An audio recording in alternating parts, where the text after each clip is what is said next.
Handicapper Steve here, handicapping the racing from Fairmount Park here on Saturday. It is the 20th of August 2022. Going to look at the featured sixth race from FanDuel Racing at Fairmount Park. But before I get on to that, remember to please follow me on Twitter at HorseRacingKid5 for more selections for race courses around the world, and I mean around the world. You know, this race, the St. Louis Derby, it was a race that they ran for quite a few years, put on hiatus, ran it once in like the mid-2000s, where I think Todd Pletcher and John Blasquez won it with Laura Ron, and they put on hiatus for about 15 years, brought it back last year, and I thought it was a good race last year, and I think this year is even better, and it's a good race for a Saturday night. So let's look at the sixth race from Fairmount, which is the St. Louis Derby. It's going for a purse of $250,000, races for 3-year-olds here.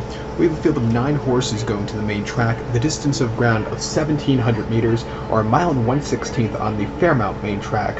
1,700 meters, a mile 1/16. And I show the diagram. It just gives me a second to look down my notes, just bear with me. I'm going to take the 2-horse Bradageur General as a top selection. Let's go 2-5-6-8 in the superfecta. 2-5-6-8 super, top selection 2-horse Bradageur General. This 3-year-old colt by Street Sense, Dallas Stewart trains, Raylu Gutierrez gets the mounts. The horse's most recent outing came the 4th of July at Churchill, a mile and 1/8 and optional 80 claimer for 3-year-olds, and he finished second by a head that day. He just stalked at fast pace. He had to lead in the stretch run, and then he got caught late. He just stalked that wickedly fast pace on the front end, which cost him. If he could stalk or set the pace going a little slower today, I think he could run a good race, and I think he could win here today. 2 back in the allowance race, 121,000 at Churchill, mile 3/16 on the 12th of May. And he finished 4th by 3 1/4 lengths that day. And again, he was with them early on. He just couldn't get the good turn of foot, but he showed potential there. And then at Keeneland on the 14th of April, mile 16th in main special weight, 100,000. Took him a bit to break the main, but he finally got it done in start number 7. Won by a half length, almost on the front and all throughout. He got the job done holding up there. And then at the Fairgrounds on the 4th of March, mile 16th in main special weight, 52,000. First time facing older horses. He finished second by 1.5 lengths that day. He was with them. He got caught late, but he didn't go down without a fight.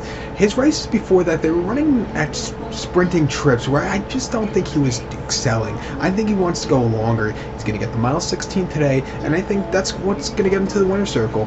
I also think the 5-horse has a strong chance of getting to the winner's circle. That's the 5-horse Rattling Roll. 3-year-old colt by Connect. Kenneth McPeak trains. Brian Hernandez Jr. gets the mounts. Most recently in the Indiana Derby, this horse didn't do a lot of running as the just under 2-to-1 favorite.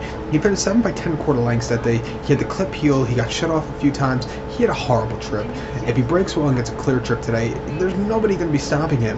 I love his American Derby victory 2 weeks prior there, where he won by 2 lengths. And then the Matt win. He just had a little bit of a trouble trip, but he was gaining late. You know, he doesn't have to be as far back as he was recently, but I would like to see him a little bit closer here today. 5-2, training well. If he gets good clear trip, watch out for him. But to recount my selection for the 6th from Fairmount, it is the St. Louis Derby. We're going to take the 2-horse Bradageur General. Give kudos to the 5-horse Rattle and Roll. I almost said Shake, Rattle and Roll, but 5-horse Rattle and Roll. 2-5-6-8 Super, 2-5 in your multi-race. So good luck to all, and please follow me on Twitter at HorseRacingKid5. Good luck, everybody.